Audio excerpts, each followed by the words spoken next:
নমস্কার বন্ধুরা, কেমন আছো তোমরা সবাই? আশা করছি খুব ভালো আছো। সঙ্গীতাস লাইফে তোমাদের সবাইকে জানাচ্ছি আরও একবার ওয়েলকাম আমার নতুন আরেকটি ব্লগে।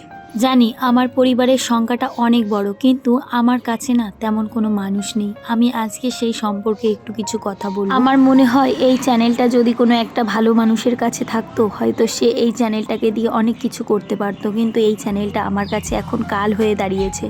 তার কারণটাও আজকে তোমাদের বলবো। দেখো, সকালবেলা আমাদের এখানে বাজারটা এইভাবে মেলে, কত সুন্দর শীতকালীন সবজি, আর এই মানুষগুলো ভোরবেলা উঠে কিন্তু তাদের কর্মস্থলে চলে যায়। ভোরবেলা থেকে শুরু করে তারা কিন্তু ঘুম থেকে উঠে চলে যায় মাছ আনতে, এনে বিক্রিও করা শুরু করে দিয়েছে। আজকে কিন্তু আমার অনেকটা লেট হয়ে গেছে, তারপরে কিন্তু আজকে মাছ নেব না, আজকে একটু দেশি মুরগির ডিম রান্না করব, তাই কিন্তু আমি একটু অন্যরকমভাবে ব্যস্ত আছি। সকাল সকাল এই যে শীতকালীন সবজিগুলো দেখতে কিন্তু বেশ ভালো লাগে, তো আমি এখান থেকে কিছু কিনলাম না, আজকে যেহেতু অন্য কিছু রান্না করব। আর এদিকে কিন্তু আমার বরমশাই দাঁড়িয়ে আছে। আজকের ওয়েদারটা দেখেছো কেমন মেঘলা মেঘলা ওয়েদার, আর সঙ্গে কিন্তু ভীষণ পরিমাণে কুয়াশার চাদরে ঢাকা আমাদের গ্রাম। যেহেতু আমাদের রাস্তার সামনে বাড়ি, ওই জন্য কিন্তু আমাদের এলাকাটা দেখতে বেশ ভালোই লাগে। এই যে বাজার ঘাট, কোনো কিছু চাইলে এখান থেকে নিয়ে নিতে পারি, আমাদের কিন্তু দূরে কোথাও যাওয়া লাগে না।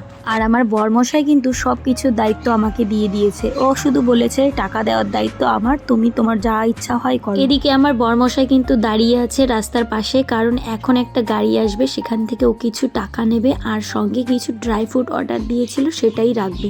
আমি আমার ছোট্ট সাম্রাজ্যের একটা রানী, তার কারণটা হচ্ছে আমার বর কিন্তু আমাকে সব স্বাধীনতা দিয়েছে, আমাকে কিন্তু কোনো কিছুতে রোকটোক করে না। আমি কিন্তু এই দিক দিয়ে অনেক ভাগ্যবতী। তোমরা হয়তো বলবে যে কি এমন ব্যাপার, কোনো কিছুই তো নেই, তেমন কোনো বিলাসিতার জীবনই নেই, তার ভিতর নিজেকে রানী বলছে। সত্যি বলতে কথা কি, এটাই আমার জীবন। আমি এই মানুষটাকে ভালোবেসে নিজে পছন্দ করে বিয়ে করেছিলাম, এর সঙ্গে থাকতে পেরেছি, এটাই আমার কাছে অনেক সৌভাগ্য। কারণ ভালোবাসার মানুষটাকে দাম দেওয়াটা একটা অন্যরকম ব্যাপার। তো দেখো, আমার কিন্তু বড় যার বাবা মারা গেছে, সে কিন্তু রাস্তা দিয়ে যাচ্ছিল, তোমাদের দেখালাম। আর এখানে কিন্তু গাড়িটা চলে এসেছে, ও কিন্তু এই যে সব ড্রাই ফ্রুটগুলো নিচ্ছে। ওর শরীরটা না ভালো না, ও কি বলে জানো তো, ওষুধের পিছনে এত টাকা খরচা না করে কিছু যদি নিজেদের শরীরের জন্য দেওয়া হয়, সেই টাকাটা ওষুধে না খরচা করে খাওয়ার প্রতি করি, তাও তোমার শরীরটা ভালো থাকবে, এই জিনিসটা বলে। আর এই দেখো, এক বান্ডিল টাকা নিয়েছে, এটা কিন্তু আমাদের দোকানের কারবারের জন্য।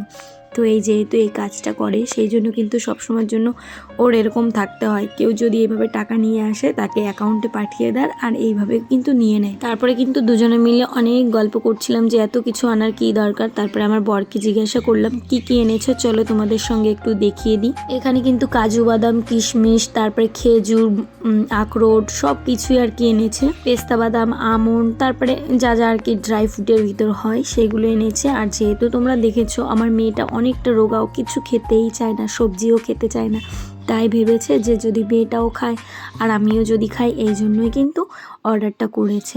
তোমাদের সঙ্গে একটা দিদিভাইয়ের পরিচয় করিয়ে দেবো। দিদিভাইটা এত ভালো, আমার ভিডিওয়ে কোনোদিনও কমেন্ট করে না, কিন্তু আমার ভিডিওটা প্রতিদিন ফলো করে। আর আমাকে কালকে এত সুন্দর কমেন্ট করেছে, দেখে কিন্তু আমি খুব ভালো লেগেছে আমার। আমি বলার ভাষা নেই যে এতটা ভালো লেগেছে। চলো তোমাদের সঙ্গে একটু শেয়ার করি। আমাকে লিখেছে, আজ প্রথম কমেন্ট করলাম, তোমার ব্লগ আমার খুব ভালো লাগে, তুমি রোজ ব্লগ দাও না কেন? গ্রামের পরিবেশ, তোমার বাজার এতগুলো খুব ভালো লাগে দেখতে, আর তুমি খুব সরল আর মিশুকে, তোমাকে দেখেই বোঝা যায় কি সুন্দর সবাইকে নিয়ে মিলে মিশে থাকো। আজকের দিনে এমন দেখা যায় না, তবে দেখেছি যারা তোমার মতো সাদা সিধে, তাদের শ্বশুরবাড়িতে মন পাওয়া যায় না। বাইরে সবার সাথে এত ভালো সম্পর্ক তোমার, একটু মানিয়ে নিলে সংসারটা কত ভালো হয়। যাই হোক, একটু বেশি বলে ফেললাম, আসলে তোমাকে দেখে কষ্ট হয়, কেন জানি না। ভালো থেকো। সুন্দর একটা কমেন্ট করেছে দিদিভাই, কি বলবো। তারপরে কিন্তু এখানে থেমে থাকেনি, আরও অনেক কথা বলেছে। যদি বলতে থাকি তাহলে মনে হয় এই ব্লগটা পুরো দিদির কথা দিয়েই শেষ হবে, জানো তো। মানুষ আমাকে হয়তো একজন হলেও চিনেছে, এই ইউটিউবে এসে এই একজন মানুষকে পেয়ে কিন্তু আমি ভীষণ খুশি। দেখো, আমার এত বড় একটা পরিবার, একজন করে যদি সবাই আমার ভিডিও দেখতো, আমাকে একটু কমেন্ট করতো, তাহলে আমার রিস্কটা একটু বাড়তো, আমার ভিডিও দেওয়ার প্রতি একটা ইচ্ছা জাগতো। কিন্তু আজকের দিনে না, আমার এত বড় একটা চ্যানেল 1.5 লাখের উপরে, কিন্তু এই চ্যানেলটার আমার কাছে একদমই ভ্যালু নেই, ভীষণই খারাপ লাগে। তারপরে আমি ভাবলাম দিদিভাইয়ের কথা রাখার চেষ্টা করব, এখন থেকে একটু একটু করে ভিডিও করার চেষ্টা করব। তো দেখো সকাল সকাল আমি এই ড্রাই ফ্রুটগুলো দেখছিলাম আর তোমাদের সঙ্গে দেখাচ্ছিলাম। আর দিদিভাইয়ের কথা বলে আমি মানে কি বলবো, ভীষণই খুশি হয়েছি। এত ভালো মানুষ, মানে মানুষকে বোঝা মানুষই খুব কম পাওয়া যায় এই পৃথিবীতে। সবাই কিন্তু নিজের স্বার্থের জন্য সব কিছু বলে। আর এই দিদিভাইটা আমাকে কত কিছু শেখালো। আজকের কমেন্টের ভিতর তোমরা চাইলে আমার আগের ব্লগটায় দেখে একটু কমেন্টগুলো চেক করো, এত সুন্দর করে কে কমেন্ট করে। আমি না সত্যি ভীষণ খুশি হয়েছি যে এই মানুষটা যদি সারা জীবন আমার পাশে থাকে। তোমরাও কিন্তু প্লিজ যারা আমার ভিডিওগুলো দেখছো আমার সঙ্গে একটু যুক্ত হয়ে যাও বন্ধুরা, তোমাদের কাছে আমি হাত জোর করে অনুরোধ করছি। তো তারপরে দেখো এগুলো তো সব রাখবো, এখনে কোথায় রাখবো না রাখবো, কারণ এতগুলো জিনিস পিঁপড়ে ধরার ভয় আছে। আগে একবার না এরকম আমি অনেকগুলো ড্রাই ফ্রুট কিনে মেয়ের জন্য রেখে দিয়েছিলাম, কিন্তু জানো সব কিন্তু পিঁপড়ে খেয়ে ফেলছিল। আর আমার এগুলো 2 দিনই ভালো লাগে, তারপরে আর ভালো লাগে না। এইসব জিনিসের ভিতর আমি খুব একটা অভ্যস্ত নেই। তারপরে কিন্তু আমি ব্রাশ করতে করতে চলে গেলাম আমাদের গ্রামে ডিম খুঁজতে। আর আমাদের গ্রামের পরিবেশটা দেখেছো, আমি কিন্তু হাতে ব্রাশ নিয়েই বেরিয়েছি। আর চারিদিকটা কিন্তু কুয়াশা। সকাল কিন্তু মোটামুটি ওই 8টা-9টা বেজে গেছে, তারপরে এই অবস্থা দেখো। 4টে মাত্র দেশি মুরগির ডিম পেয়েছি, 6টা লাগতো আমার, যেহেতু 3 জন মানুষ দুবেলা 6টা করে লাগবে।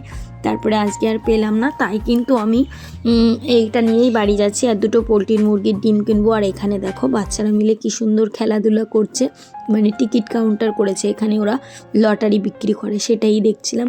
আর সকালবেলা থেকে না আমার কোনো কাজই সম্পূর্ণ হয়নি। ওই বড়গুলো এনেছে, এখনও চা করতে বাকি, প্রচুর দেরি হয়ে গেছে যেহেতু মেয়ের স্কুল প্রাইভেট কিছুই নেই, পরীক্ষার রেজাল্ট দেবে। আর দেখো ঘরে চিনি ছিল না, তাই জন্য কিন্তু আমি চিনিটা নিয়ে এলাম।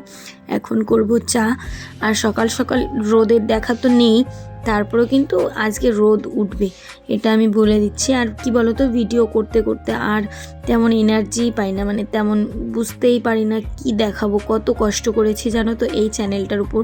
একটা সময় আমার একটা টাইম মেনটেন করতাম, ভিডিও কখন ছাড়বো, কি লিখবো, কোনটা বলবো, মানে প্রচুর ভাবতাম। কিন্তু এখন আর জানো তো মনে হয় কি দূর, আর ভালো লাগে না জানো তো। এই জন্য আর আমি ভিডিওর প্রতি বেশি একটা মানে ইচ্ছা দেখাই না। এত বড় চ্যানেলটা, ওই জন্যই আমার কাছে খুব বৃথা মনে হয়। আমার থেকে যদি অন্য কারো জায়গায় থাকতো এই চ্যানেলটা, সে হয়তো এই চ্যানেলটাকে খুব, মানে আমি এই চ্যানেলটাকে খুব বাচ্চার মতো পালন করেছি। কিন্তু আমার সঙ্গে সত্যি কথা বলতে কি, যারা মানে সরল সিধা নিজের দিকটা দেখাতে চায়, কোনো বাজে দিক না দেখিয়ে ভিডিও করতে চায়, তাদের ভিডিও না ভিউজ দেয় না, এটাই হচ্ছে মেন কথা।